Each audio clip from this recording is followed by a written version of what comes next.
కేటీఆర్ నిన్న కూడా ఏదో మీటింగ్ పెట్టుకుంటా పార్లమెంటు ఎన్నికలకు సమాయత్తం అవుతున్నట.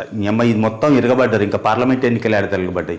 వీళ్ళ మీద కోపం పోలేదు, వీడు వస్తే మళ్ళీ ఓటేసే పరిస్థితి లేదు. ఇప్పుడు ఈయన పార్లమెంటు కాదు, ఏ ఎన్నికలతోటి ఏ విషయం వేసుకొని వచ్చినా కానీ మొన్న అసెంబ్లీ ఎన్నికల్లో పడ్డ ఓట్లు కూడా ఇవ్వబడవు. ఈయనకు ఉన్నటువంటి ప్రజాబలము, ఇప్పుడున్నటువంటి ఎమ్మెల్యే సంఖ్య, ఇప్పుడున్నటువంటి ఓటు పర్సంటేజ్ ప్రకారం ఈయనకు 2 సీట్లు వస్తాయని అంటుంటారు. కానీ ఆ 2 సీట్లు కూడా వచ్చే పరిస్థితి లేదు. ఇప్పుడు బీఆర్ఎస్ 0, రేపు పార్లమెంట్ ఎన్నికలలో బీఆర్ఎస్ 0. సారు కారు 16 అని ఒకప్పుడు పెగ్గలు కొట్టారు కదా, ఇప్పుడు సారు కారు ఓ పెద్ద 0. ఇది రేపటి రిజల్ట్. ఒక్క సీటు కూడా రాదు. ఇంకోటి కూడా అంటే కేసీఆర్ చెప్పిన విద్యనే గూటం కొట్టే పనులు కాంగ్రెస్ పార్టీ కూడా చేస్తున్నది.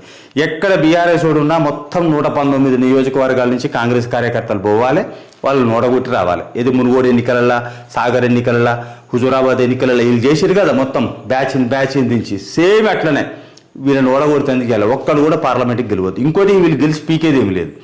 ఇప్పుడు మోడీని ప్రధానమంత్రిని చేయదలుచుకుంటే బీజేపీకి వేయాలి, రాహుల్ గాంధీని చేయదలుచుకుంటే కాంగ్రెస్కి వేయాలి. మధ్యన బ్రోకర్లు ఎందుకు? వీళ్ళు వచ్చి అమ్మకదొబ్బేమన్నా దోసుకుంటే ఎందుకు తప్ప? వీళ్ళు అవసరం లేదు. తెలంగాణ రాజకీయాల్లో వీళ్ళు అవసరం లేదు, జాతీయ రాజకీయాల్లో వీళ్ళు అవసరం లేదు. అది జాతీయ పార్టీ అని చెప్పేసి బాత్రూంలో ఎరగబడ్డటువంటి పార్టీ అది. దాంతో ఈ సమాజానికి చెడు తప్ప మంచిది కాదు. కాబట్టి దానికి ఒక్క ఓటు కూడా వచ్చే పరిస్థితి లేదు, ఒక్క సీటు కూడా గెలిచే పరిస్థితి లేదు. ఇక కాంగ్రెస్ పార్టీ ఇప్పుడు 12 మోర్ దాన్ 12 సీట్లు గెలిచే అవకాశం ఉంది. సో ఇప్పుడు ఇది కాంగ్రెస్ పార్టీ గెలవడం ఎంత ముఖ్యమో బీఆర్ఎస్ను 0 చేయడం కూడా అంతే ముఖ్యం. అది కోరుకుంటున్నారు ఇవాళ తెలంగాణ ప్రజలు. కేసీఆర్ ఏమో ఇట్లా కూర్చొని చూస్తున్నాడు కిటికీలంగా, ఏం జరుగుతుంది, బయటికి వెళ్తే తీరుతారా, 4 రోజులు అయినాక బయటికి వెళ్దామని ఆయన కాచుకొని కూర్చున్నాడు.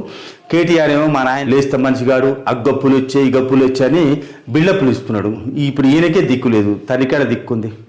ఈయన బయట తిరిగితేనే ముట్టికాయలు పడుతున్నాయి. ఇప్పుడు జనాల బయటకు తిరిగితే ఆ 2+2 గన్మెన్లో ఏదో ఉన్నట్టుంది, వాళ్ళని తోసుకొని పోయి ఇబ్బల కొడతారు. ఇప్పుడు ఆ పరిస్థితి ఉంది కేటీఆర్. ఇక తండ్రి వస్తానా, ఇక మళ్ళీ నిజంగా ఎరగనొప్పుతారు, అంత కోపం ఉన్నది. ఇప్పుడు వీళ్ళకి ఎంపీ సీట్లు కావాలి, పార్లమెంట్ ఎన్నికలు అంటే వీళ్ళు ఏది అవసరం లేదు.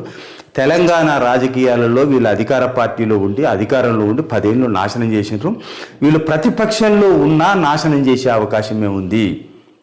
కాబట్టి ఆయన అన్నది కరెక్టే, ప్రతిపక్షంలో ఉంటేనే ప్రమాదం అని.